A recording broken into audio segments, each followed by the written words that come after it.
Hello?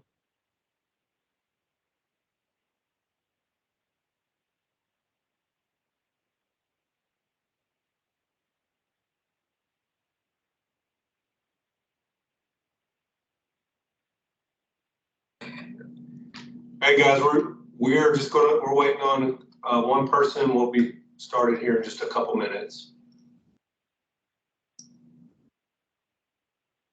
Thank you. Sorry.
We are now unmuted. Okay, guys, we'll go ahead and call the meeting to order for the Mojave La Paz Performance Review Committee. Ask Rachel to do a roll call. Tommy Taylor, Present. Kendra Robinson, Kurt Lacey, Here. Matt Brewster, Here. John Deemer. Here. We have a quorum. Excellent. So we'll go on into agenda item number 1, discussion and possible action of approval of October 6, 2022 meeting minutes. Is there any comments or changes to that? Okay, hearing none, I will have entertain a motion to approve. So moved. And a second.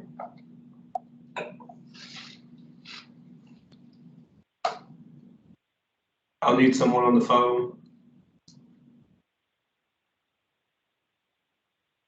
I approve. Okay. All in favor, say aye. Aye. Anyone opposed? Aye. Okay, motion carries. We'll move on to item number 2, discussion and possible action, reviewing.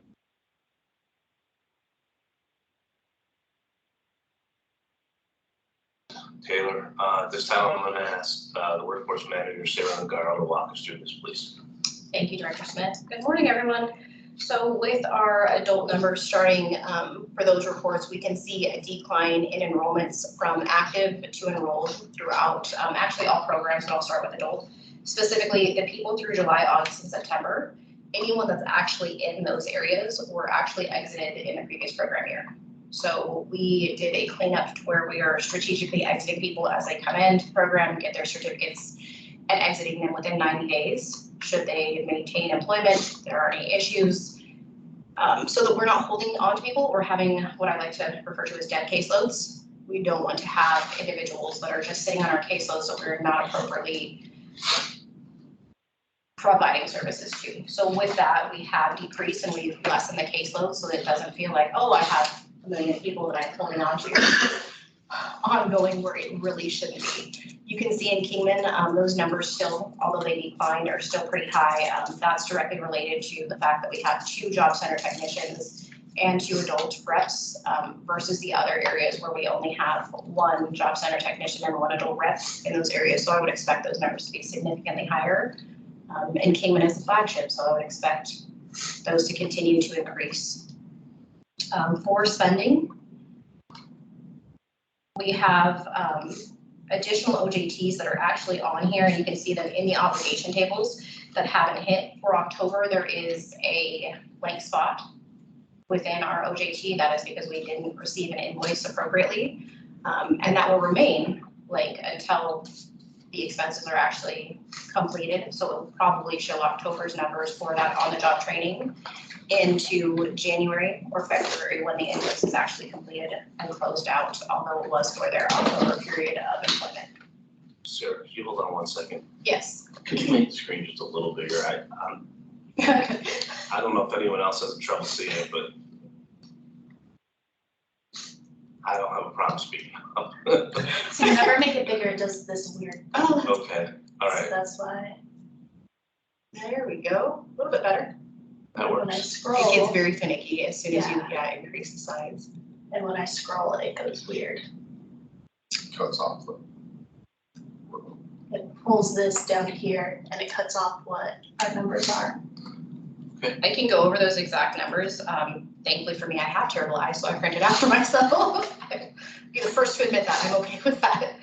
So we are moving towards, in the adult enrollments, we're at 63% overall for all the sites, which is good. Again, if we're talking about a decrease across the board of active and current participants versus those that we're holding on to, we're right about where we need to be for enrollments. I would like to see more, and I've spoken with the adults and youth supervisors with my suggested feedback and what I would like to see going forward, especially since we're moving into new cohorts with our strategic model that we are in the works of with MCC.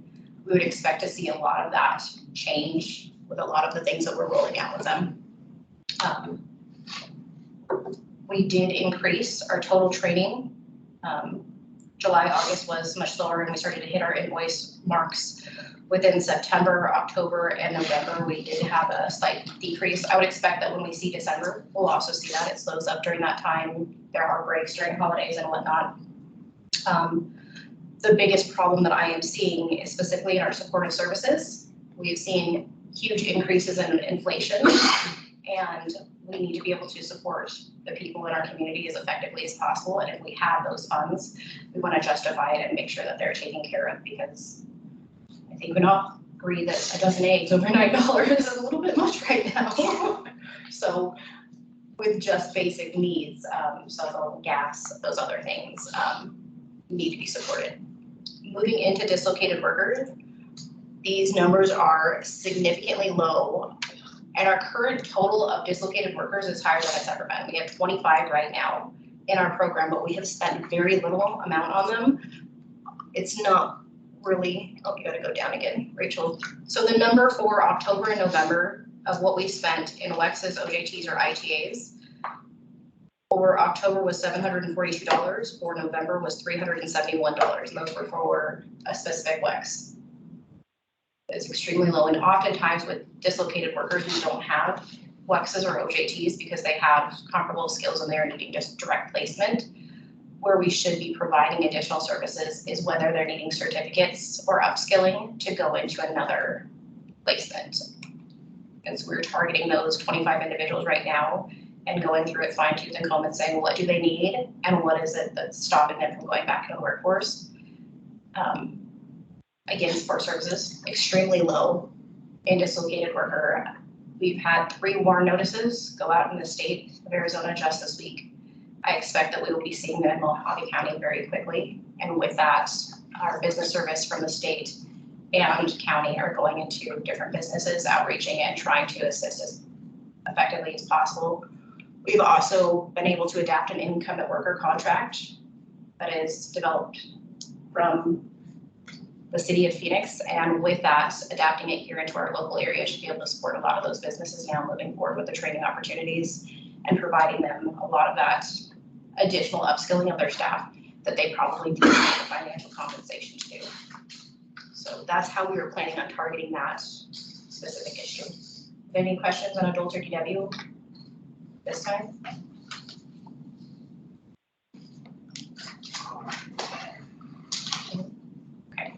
Move into youth.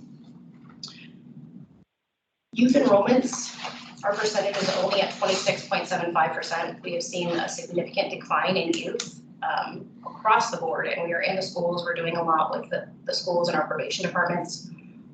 My guidance to our youth and adult coordinator supervisors who are actually now moving forward into different roles where they will be cross-training and managing sites effectively. Our youth supervisor will be taking over Bullhead and Lake Havasu, as well as Parker, and our adults coordinator supervisor will be taking over all of Kingman. So they will oversee all the staff in those sites, whether they are adult, youth, or dislocated worker. And with that will provide more hands-on training and time they should be able to have to support them. My expectation with that's been provided with guidance to our team is that our youth numbers need to be increased exponentially. We need to make sure that we are servicing the youth appropriately, and all we've heard continuously is that this is our new workforce. We know that it is a very disengaged workforce, but we have to target specifically, get in there and work with them. With these numbers, we can see that we've done pretty well with our WEXs and OJTs. We also have just under 60,000 obligated to go into those areas. I know with direct information that probably 14,000 of that will fall off because we had 2 people who were in OJTs that did not complete them. But as those 2 fall off, 4 more are going into WEXs by the end of this week, beginning of next week. So the numbers are kind of an ebb and flow at this point. That should kind of equal out to exactly what we have obligated. Are we doing, targeting the youth and stuff, are we doing anything?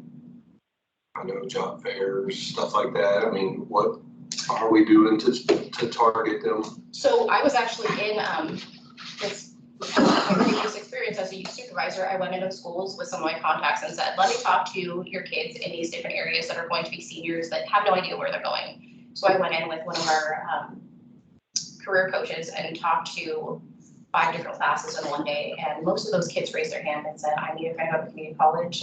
One of them wants to be a detention officer, one of them wants to be, a couple of them wanted to be CNA, several wanted to go to the police force. So we had them all complete half sheets, and we had about 15 students out of those 5 that are going to be enrolling into our services, and that was in one day. So all of the career coaches, with guidance from their supervisor, and with coordination from Lake Havasu Unified School District, Colorado River Unified School District, and Kingman Unified School District, we have gone in and said, what do you feel that your students need to be at their utmost success? And then give us those kids who are probably not going to leave here. So we're talking to them directly with their counselors and saying, let's start to ramp up now, because by the time we hit May, they're gone. They're either finding something just to make ends meet, or kind of couch surfing, or just hopping along in some capacity. So we're going in immediately at this point. And the other part of that, with our work readiness that we're teaching all of the students in these cohorts, is to do hiring events with Joe at the end of them. So they come out with appropriate understanding of applications, how to do resumes, or a resume is built, and they've done mock interviews.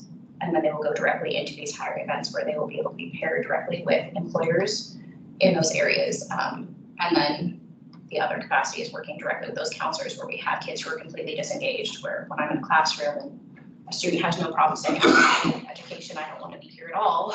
Well, let's have a larger conversation about why you need something to be able to tether you into an appropriate education.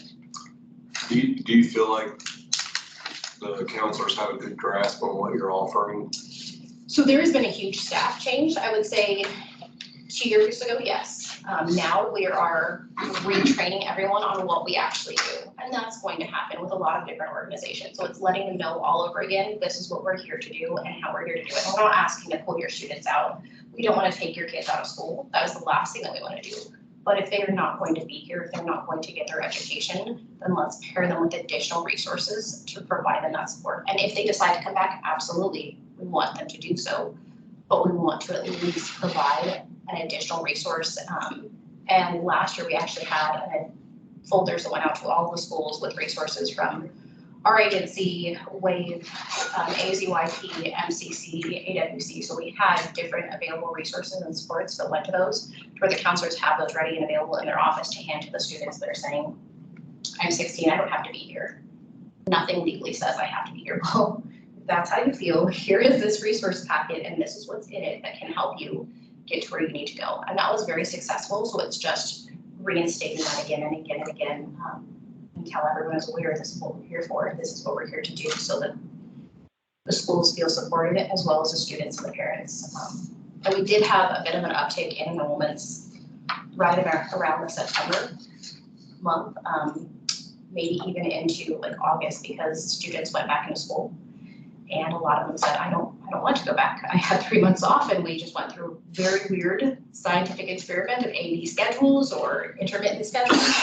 So we did see some increases there, but again, it is sluggishly decreased, and we're trying to uptick that now, saying, let's go into the schools, let's talk to our probation officers, let's talk to our community partners and say, we know that they're disengaged. We have a large disengaged employment population, especially in this age range. We need to encompass them because that's exactly what we're here to do. So oddly enough, although our enrollments are down, our spending is exactly where it should be. ITAs are a little bit lower.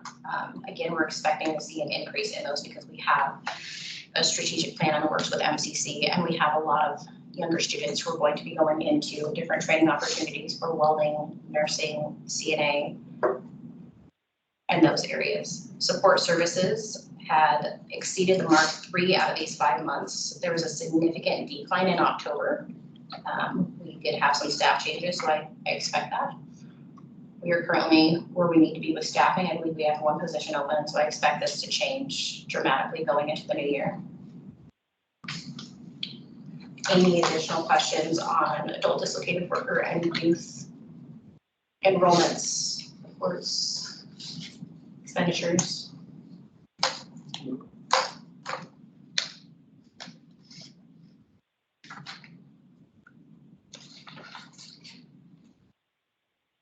Great.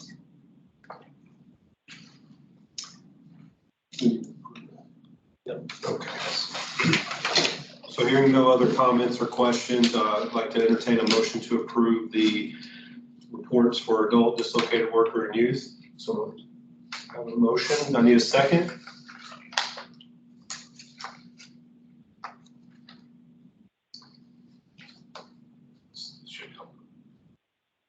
Need someone on the phone to second? I second. All those in favor say aye. Aye. Anyone opposed, same sign. Okay, motion carries. All right, we'll hit on to agenda item number 3. Excuse me. Review and accept performance reports for business services. So I'll turn it over to Director Smith. Thank you, Chairman Taylor. At this time, I'm going to ask Joe Thornberry if he could please get the business service report. Director Smith, Chairman Tommy, appreciate your time today. So I created a recap for you. I know this has kind of gone through some different changes. So I just want to try to capture all the information. So myself personally, I've had 222 direct employer contacts, 118 in person, 12 by phone, 82 by email, and 10 Zoom meetings. Between Jason Mill and the state BSR and myself, we had 938 unique employer engagements, which created 298 new job postings in Arizona Job Connection, 9 current WEX contracts, 9 current OJT contracts. We have 30 WEX participants currently ready to start WEX, which that's what I'm doing this week, is going out and getting contracts signed. We have 6 OJT participants ready to start on OJT contracts. In collaboration with our community partners, I've been involved with organizing cohorts for CNA, Kingman and Bullhead, welding in Kingman, Bullhead, and Havasu, custom job skills, basic computer skills in Kingman and Bullhead, customized leadership training for Kingman, Bullhead City, and Lake Havasu City, dispatcher training in Kingman and Bullhead City. Hiring events since the last PRC. October 11th, we had the crush event at the Anderson Fieldhouse. There were 50 employers and over 600 students involved. On October 18th, we had a hiring event at the Aquarius, which was for Aquarius and Edgewater and Laughlin. Over 90% of those participants were Mojave County residents. There was 210 job seekers registered that day, and 66 jobs were filled out of that. We had the Bighorn Trek event at MCC in Kingman on October 20th. There were 25 employers registered and 225 students that were tracked through the area where the hiring event was. 11-4 Phoenix Truck Driving had 4 employers and 50 job seekers. And that was a little underwhelming, and I'll talk a little bit more on that. Upcoming events, one I did forget to put in here, we had a career day at Salem High School where Renee, the youth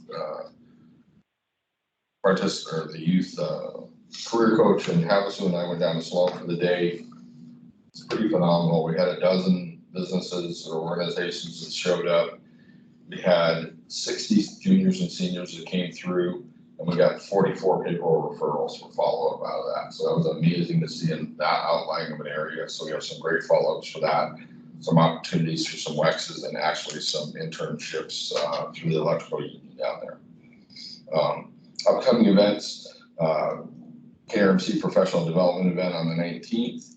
Our team's meeting actually tomorrow with them. What we're trying to do is collaborate. And then we've also set up the same event with the hospitals and MCC down in both that area as well, going forward in the next few weeks.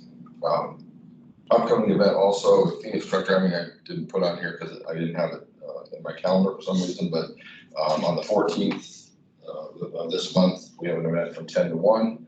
That's where we're trying to put people that are in the school together with prospective employers.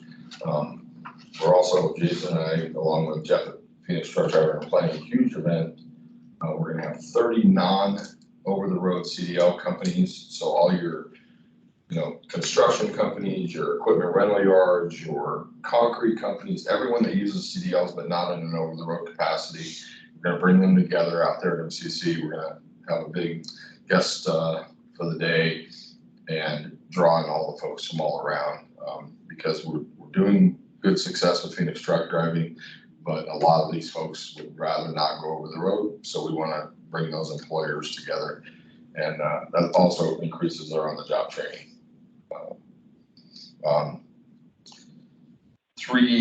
Right now we have 3 incumbent workers from City of Kingman that are going to be going through Phoenix Truck Driving.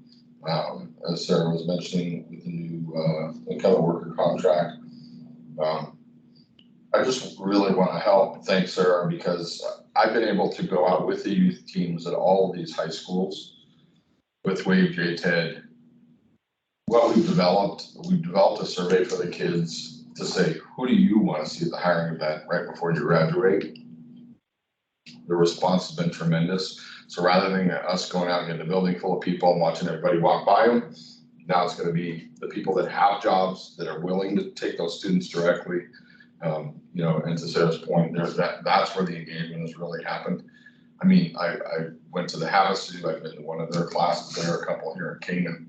There's between 12 and 24 kids at each class in the job skills training portion, but everyone is being invited to the hiring event. So the ones that need that or want that extra help are getting it, but it's student driven and it's timeline driven versus how it was in the past. So I think a lot of work has gone into that. And then I put a lot of backup data in here for you guys because I know I was the chair. I was always looking for that data, so I didn't need to kill you with data. And I actually, have been able to prepare a PowerPoint for Director Smith on another issue that shows where we stack up in the state. And if the Performance Review Committee would like to see that data, it's available as well. But basically, the way Jason and I work together is I'm doing the meetings, I'm out in the field, I'm making those things turn, and he's doing it on his end, making sure that everything that we're doing is being trackable, is up to date, that we're engaging. So whether he gets a lead from somewhere and there's a job, then it comes to me, or same thing with me. If I get it, it goes to him. So this is the actual data and how I met with these folks. The other thing I'm trying to establish in business services is a good database, because I know I came into nothing. So now we've got that established. We're updating our constant contact. We're getting over a 25% read rate on constant contact with 1,600 current contacts. That's amazing rate. So we're getting the word out. We're making contact with these folks. And then also we have the data if anybody else needs to get in touch with these folks as well. So we've created a WEX OJT spreadsheet that's in this data as well. So what I did is I went to every career coach and said, who do you have that's ready to go now? Put them on a spreadsheet. Then we went to the supervisors and said, who needs to be added or who needs to be taken off?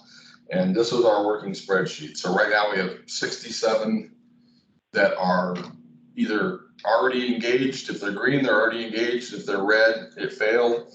If they're yellow, they've been offered a position, just haven't accepted it yet. What's failed? So failed means they started an on-the-job training or WEX and they didn't complete it. They voluntarily withdrew for whatever reason it was. And that's where the obligation that Sarah was talking about earlier, there's a couple of these that are still obligated on this sheet and still obligated on that backup because we haven't received the final invoice and we can't de-obligate them at this time. But Chairman Taylor. Director Smith? Thank you. So Jill, that's great. My only question on this would be the people that fail. And- Right. And I'm for sure sure, you're gonna go over it, but just so that I know, because I wanna ask. sure. We did engage with these clients and we did go through the process and ask why it didn't work and what we could do to further move their career search along. Yeah, so in one case, it was a gentleman that was on a green team as a WEX, and then we progressed him into an OJT. Reality of life got to him. When he got out on the job, the pressures of an actual job, it was overwhelming to him. He wasn't ready for that yet. So, of course, we didn't want to throw him away. He's back in our arms, and we're working on that. One of them was OJT for a CNA, and she had a timeline to produce some documents. She was allowed to start the training and then wasn't able to get the documents in time. So that one there. And then the last one was a WEX that we had at the Bullhead City Chamber. And again, we found out through the WEX that she still needed some coaching in areas and wasn't quite ready for that job skill yet. So it is a good opportunity. But we have 8 career coaches right now. Their goal is to get 2 WEXs or OJTs a month. That means my goal is 16. So this is my job, is to turn this green. Obviously, this is going to be updating all the time, so we'll have updates for you every time we present. But if we turn this green, we check the boxes, and we'll spend the money that we need to spend. So it's all tied together. But for me, I needed this visual. I needed to be able to, it was easy when I had 6 or 8 people. Now I got 60 that I'm keeping track of. So Is the light just mean they're in process? yeah, and if you can scroll to the right.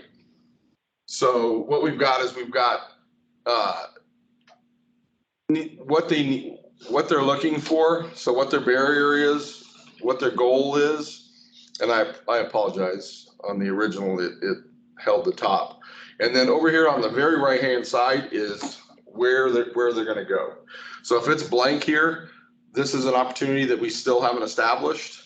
But if you scroll down a little bit, you'll see that a lot of these, even though they're in white, we've already got a commitment from the company. It's just a matter of getting their support services done, getting the contract signed, and getting it done. So quite a few of these we already have, like this one here at Davis Camp is actually going to be starting tomorrow. So that means we've completed everything we need to. We just haven't executed the contract yet.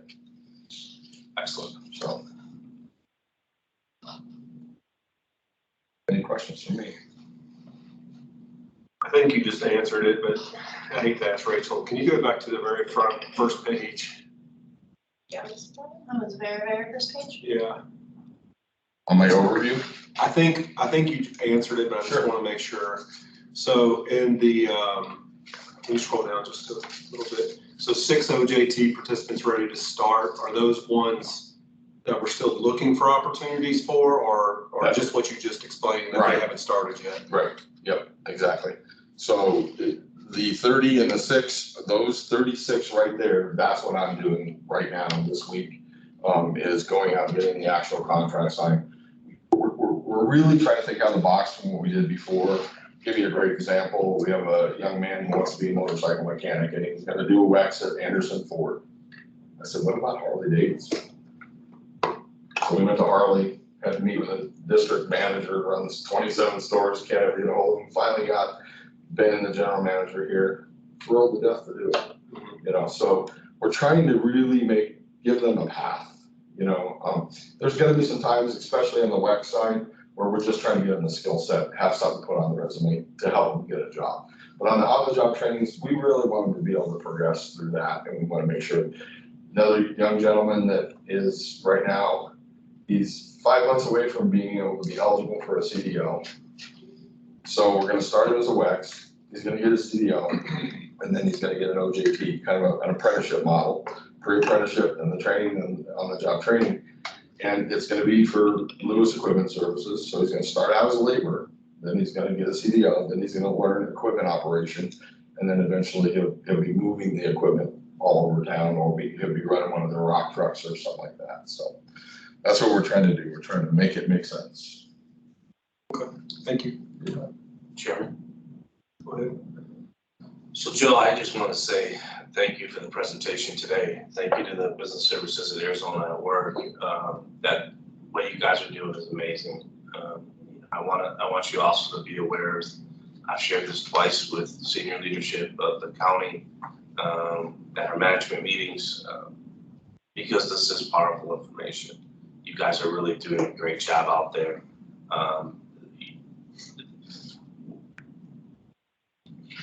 I don't get lost for words many times, but seeing the data and seeing the things that you guys have done, seeing the partnership between you and Jason and Business Services, the things, the opportunities that we're giving to businesses that were never probably presented in a light that allowed for all of these different things to take place. As an executive director to the board, I would just say thank you for your guys' work, and you should be recognized for it, for the different things that you've done. You know, having been here for 2 years, this component was always a component that troubled me, because it seemed like we were only focused on one side, and that was the participant, and really they're supposed to be equal. And so having this and seeing this, this is great. I mean, these are the type of things that you're not missing opportunities. I really liked hearing the things that you guys are doing with the school. I mean, those are the ways that you make a difference, right? It's participant driven, right, of what they want to see. Not, oh, I'm a professional, let me give you what you're engaging. Those things are good. So I applaud that. The driving part, bringing the 30 local people, I like that. And I'm for sure, just with your background, that you've made them aware of all the business services that we offer. So I mean, where I'm going with that is, I love that engagement because you're checking multiple boxes, right? You're cross-marketing all the different things that need to be done in business and providing those opportunities and services and together, right?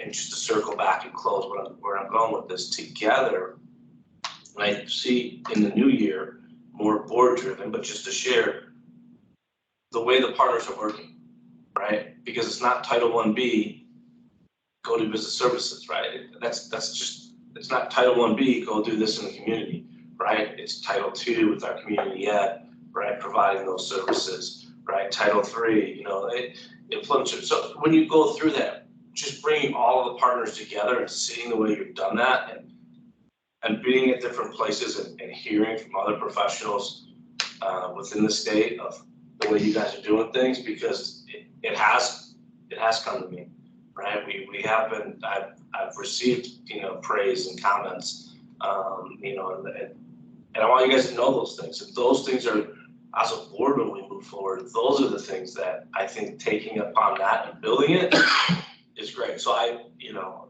when there's an opportunity and somebody deserves it, I really like to take the time and acknowledge Sarah in your leadership with Jason to move this.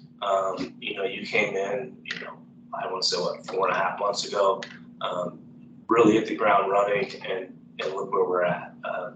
I'm looking forward to 2023 and seeing those numbers. And I think too, as the OJTs, and Sarah and I joked about this morning, is that there's going to come a time where, you know, we need to say, all right, now we need to look at what are the sectors in demand and only provide OJTs or opportunities there, because we don't have the funding for all of those, right? And so that'll just be a component that we won't have to worry about anymore, right? They'll be knocking on the door. Can I get services, please? because you're out there, sharing those things. So thank you for that, and I appreciate it. And that's it, Chairman. No, I really appreciate that, and, the credit seriously goes to Sarah because, she brought me in, she allowed me to shadow her in meetings that business services probably wasn't that engaged with before, but it allowed me to get a big picture. And then from that point, she's empowered me to be able to go out, make the connections I need to make, work with community partners. And, anytime I have an issue where there seems to be a roadblock, let me tell you, it wasn't easy getting Phoenix Truck having a Bullhead campus. That took a lot of meetings, it took a lot of effort, and I certainly couldn't have done that on my own. So it also goes to the team. We've got an amazing community services team that work together. I get referrals every day. I get referrals from the ES staff. I can't walk to the job center now without Julie or, one of them, Sean, somebody grabbing me. So we've opened the communication up and we have the ability to make it happen. So I applaud Sarah and the way she's leading the team and the changes that have been made since she's been on board. I encourage you to take lunches. I got back from Bullhead yesterday. I said, all right, I'm gonna catch up on emails and I'm going to lunch. She said, no, it's 4:30, you're going home.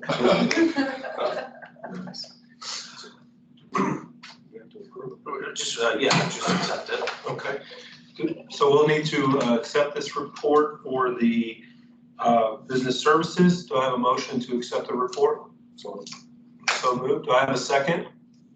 I second. All right, all those in favor say aye. Aye. Anyone opposed? Same sign. Okay. Meeting or motion approved, sorry. Yeah, early, huh? We were talking about food. All right, item number 4, review and accept PY 2021 SAM adjusted levels of performance. Director Smith? Thank you, Chairman Taylor. At this time, I'm going to ask Sarah to walk us through this. Can you see everything? Yep.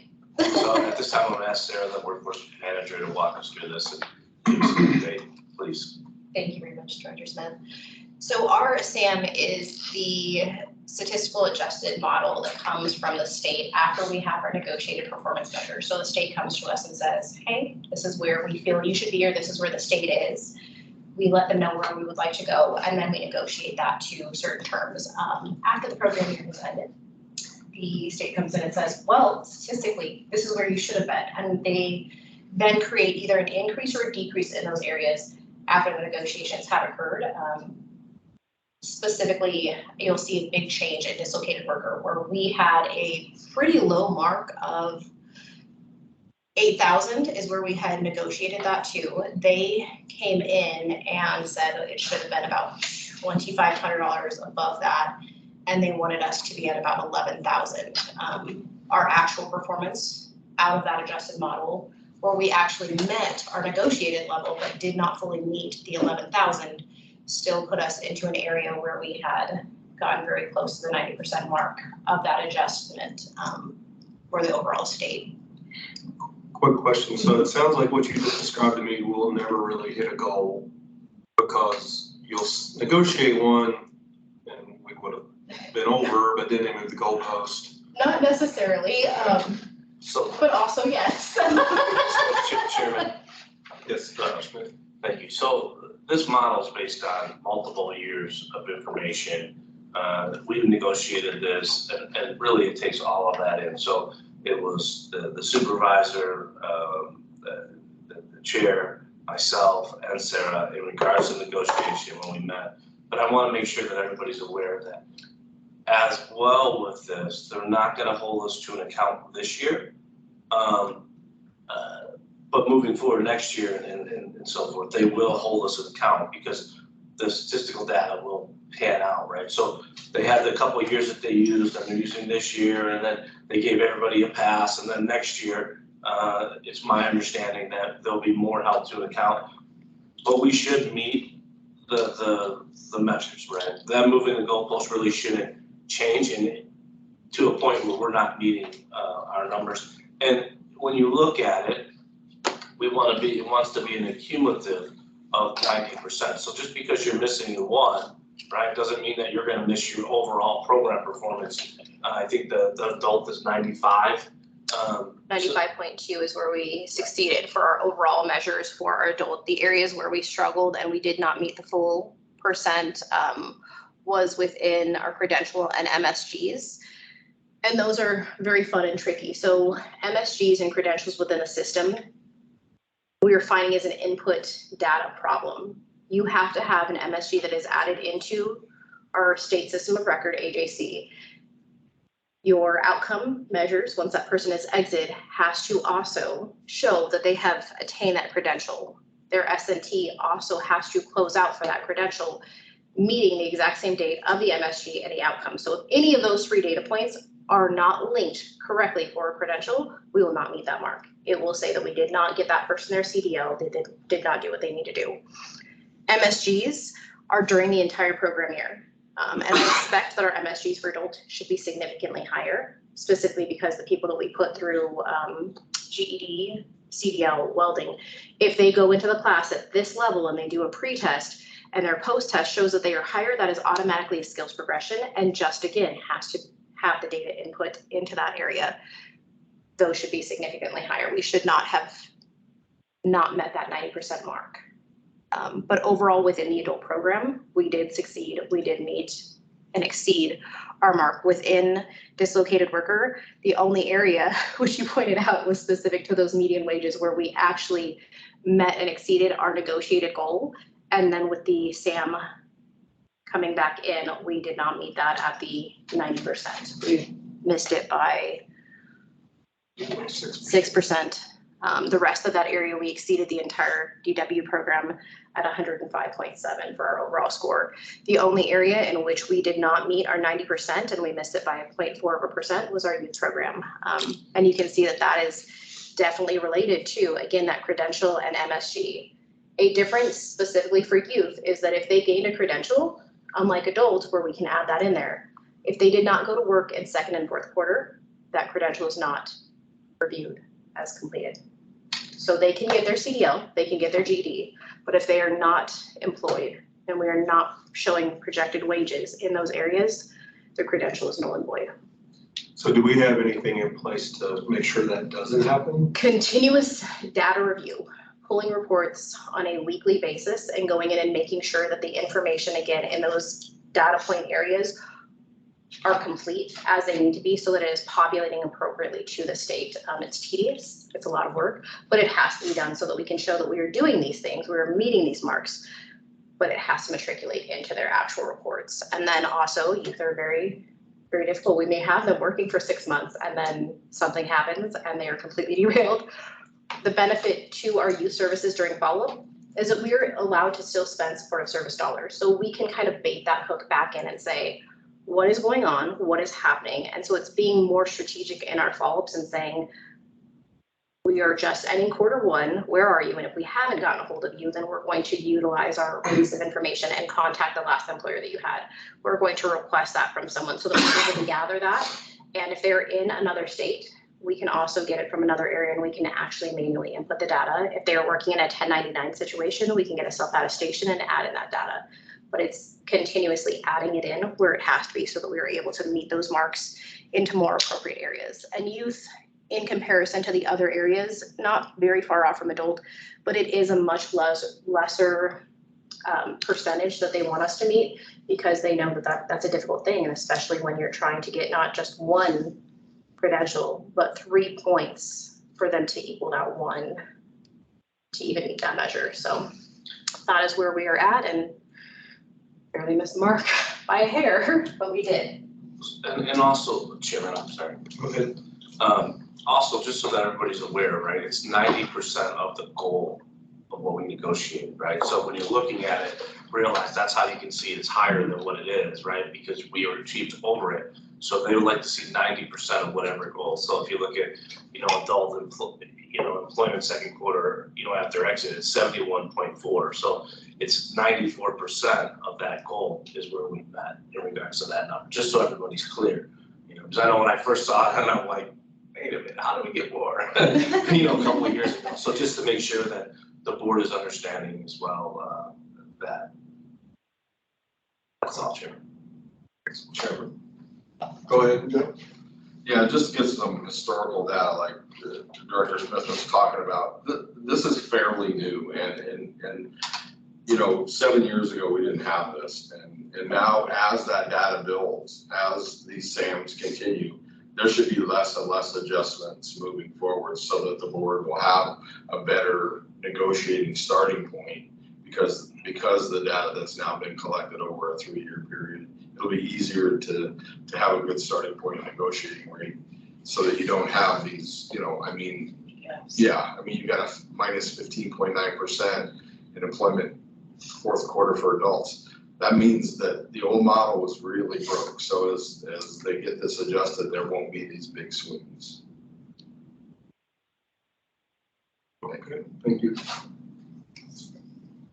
All right, do I have a motion to, or I guess any other questions regarding this? Okay, can I have a motion to accept the PY 2021 SAM adjusted levels of performance? Okay, do I have a second?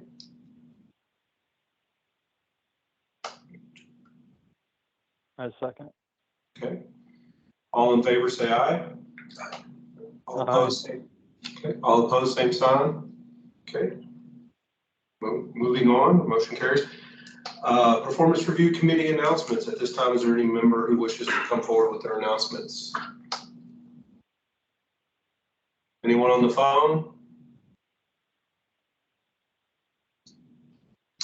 Okay, hearing none, we'll move on to call to the public. Is there anyone on the phone that would like to make any statements or ask any questions? Don't look at me. Joe already went all over our stuff. I see we're rocking it. I don't have to say that again, right? You guys got it, right? All right, so hearing none, I will make a move. Do we need to make a motion to adjourn?